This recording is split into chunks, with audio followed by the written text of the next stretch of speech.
Naghahanap ba kayo ng masarap na panghimagas? Try nyo na itong Juana Special Halo-Halo.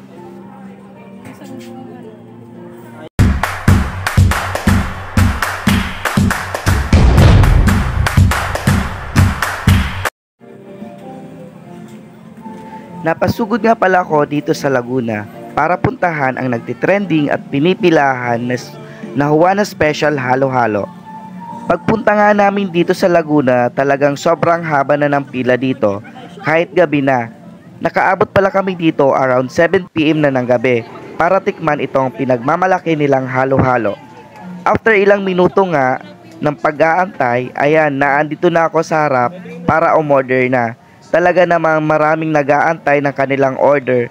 Marami nga pala ditong pagpipilian, hindi lang halo-halo, meron ding ubi overload naman ay 129 pesos at for halo-halo nga pala dito ay worth of 119 pesos. Meron din silang ubi makapuno worth of 139 pesos. Then avocado con yelo is 119 pesos. Crema de leche is 109 pesos. At ang mais con yelo worth of 99 pesos. Located nga pala sila dito sa may Binyan Laguna Food Park. Open sila around 4 PM to 10 PM. Pero ang talagang branch nila na nagsimula sa may Block 2, Lot 17 Street, Rosto Village, Kasili, Binyan, Laguna. Alam nyo ba na nagsimula pala sila nung kasagsagan ng pandemic? Ngayon, umaabot na sila ng 4 na taon at pumapatok na ito sa masa. Dahil 70,400 liters milk a day ang nakanilang nauubos, 1,500 pieces na saging na saba, 40 kilos na ube, 30 kilos na makapuno, at 30 plus pieces ng leche flan lamang. Kaya maraming tao ang nag-o-order sa kanilang halo-halo dahil din sa lahat ng kanilang ingredients na ginagamit ay homemade. Sila talaga ang gumagawa ng mga sangkap ng kanilang special halo-halo. At ang laman ng baso halos kalahati na ang nailalagay dahil mas marami pa ang laman kaysa sa crush ice. Talagang hindi mo rin aakalain na pinipilahan ito ng maraming tao. Marami din pala silang mga customer na nagti-take out na malalayong lugar, abot hanggang Pampanga. Pwede din pala ito through GrabFood and Food Panda. Almost 400 to 500 cups pala lahat ang nabebenta nila kada araw.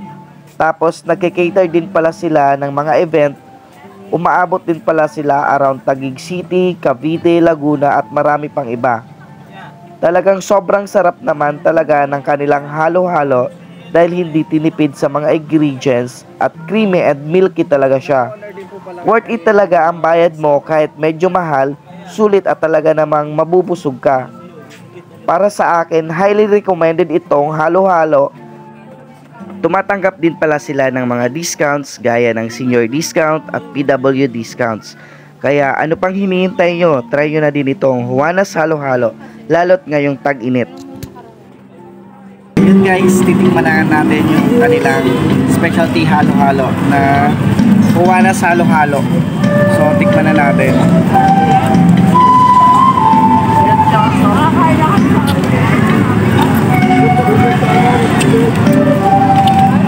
Sobrang creamy ng kanyang lasa. Tapos, eto maraming sahog, maraming sago, gulaman, tsaka makapuno. Tapos, eto meron ding leche flan at yung ube. Sobrang ano neto kasi yung ginawa nila neto ay homemade lahat ng kanilang ingredients dito sa kanilang halo-halo. Sobrang malasa at creamy talaga yung kanyang halo-halo. Talagang highly recommended dito talaga.